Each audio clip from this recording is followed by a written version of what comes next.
All right, so the Dow finally broke down after many days worth of fake outs on the bearish divergence front. I got faked out 3 times. I think I actually got faked out 4 times, except that one of them was a break even and not a loss. So I cleared the big quarter from the 575 down to the 325.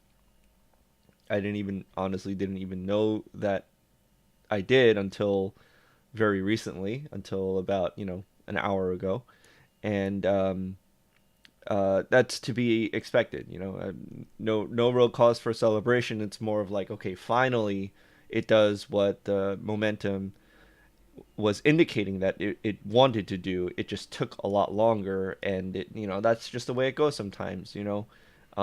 Patience, right? And the other thing that I have that I completely forgot about, I put the order on for the 250, the giant trade, 250 point stop loss, 1,000 point gain off the 500, down to the 33.5 down to the 32.5, and I forgot to take it off. Execution error. So instead of, once I saw that hit, I was like, okay, you know what?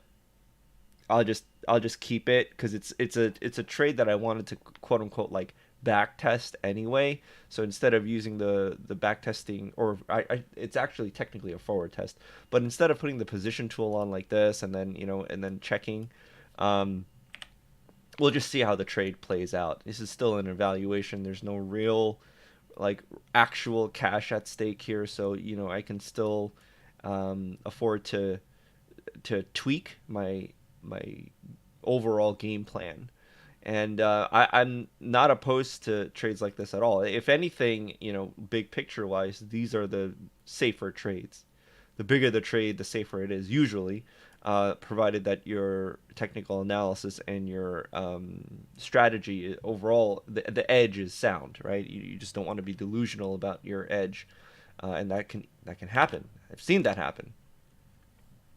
So to validate this trade and just kind of be a little bit more, uh, just to explain it a little bit more, um, it did technically break through this little zone over here, but this is an area where there's zone upon zone upon zone. So again, we talked about this one yesterday. It's covered in all of my many different anchors that I was using as like a notepad to just justify some entry points. I don't really need to do that anymore. I mean, I can for demonstration purposes, but it doesn't, like, I've already kind of internalized it mentally, so I don't really need to do that anymore. Um, but there's like 3 zones in a row. The first one didn't work out. That doesn't mean that it's over, like it's game over now.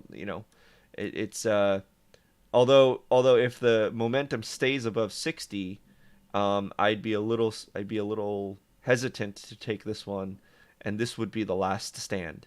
This area right here would be the last stand, and I wouldn't want to see, if it breaks above 34,500, then, which fundamentally I don't think is likely on a big picture scale, like macroeconomic scale. I don't feel like something crazy's got to happen for it to really push up here. I think that right now the sentiment is still very dovish, and rates are not going down. Even if Powell, decides to, you know, slow down the rate hikes, I don't see it making all like new highs. That's that's excessive. Like something else has got to happen where it might hit 35,000 again, or even 30, break 34,500 to hit 35,000. But if for whatever reason there is that kind of insane momentum, that's when I will start looking for longs on these 1,000 point moves. Um, so same idea here. So like, let me scrunch this down a little bit. I don't want to look for uh, longs really until um, let me rephrase that. So the range is the 30 on these bigger, huge, giant trades is 34.5 and basically 20 31.5 ish. Okay, this is kind of like the bottom. This is the support.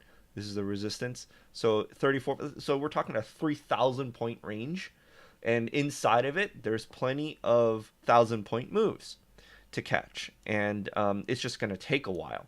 Like the last one took like a week. I've been looking at it, and like for it to clear 1,000 points, it's sometimes it does it in a couple of days. Like this one, 1, 2, 3, 4 days, right? Monday to Thursday, but a lot of times it could take a week or two. Um, because you have how many trading days you have here? Let's see, you have like from the 500, it would have taken you 1, 2, 3, 4, 5, 6, 7 trading days. So that's a week and a half calendar wise. So um, I'm fine with that. I've done swing trading for longer periods like than that before, so it's I haven't demonstrated here on this account, but it is something that I have experience with and I'm comfortable with. So incorporating that into the mix. The size of the trade is actually smaller because the movement is much bigger, and we're looking at a $50 stop loss and a $200 take profit, which I can easily, I like that the fact that this is an even number, but it's a 4-to-1. That might be a bit pushing it. I'm okay with 3-to-1s as well. Just psychologically, that's what I've gotten accustomed to is 3.3 to 1, maybe a little more than 3-to-1, and settling for 1-to-1s or two-to-1s on when it's really choppy and it's a trailing stop loss. Rarely happens. Usually it hits or it doesn't, right? And I get the more likely scenario is stop out, stop even, stop stop loss for a full loss, break even, or full profit, right? The 1-to-1s and 2-to-1s, I don't really see that happening um, with this particular strategy. It does. I can force it to happen. um, I can always take profit early and everything like that. But with this strategy, the way that I execute it, it's not likely. It's a rare occurrence for that to happen. So that's about it. Two different strategies. Same strategy at two different scales at play here. Aiming for 250s or aiming for 1000s, and we'll see if that provides an edge for the overall performance of the account. I'm kind of back to where I used to be. I don't think I ever got past 15.5, which my target is 15,900, and I'm kind of halfway there. I never really broke past that, with a clear, decisive, new bottom of like, okay, I'm not going to go below this bottom. So, kind of back to where I was about a month ago before I went on vacation, before I started over trading and things like that, and I'm so far content with trading less and trading bigger with this new with this new size of new position size of aiming for 1,000 points. We'll see how this goes.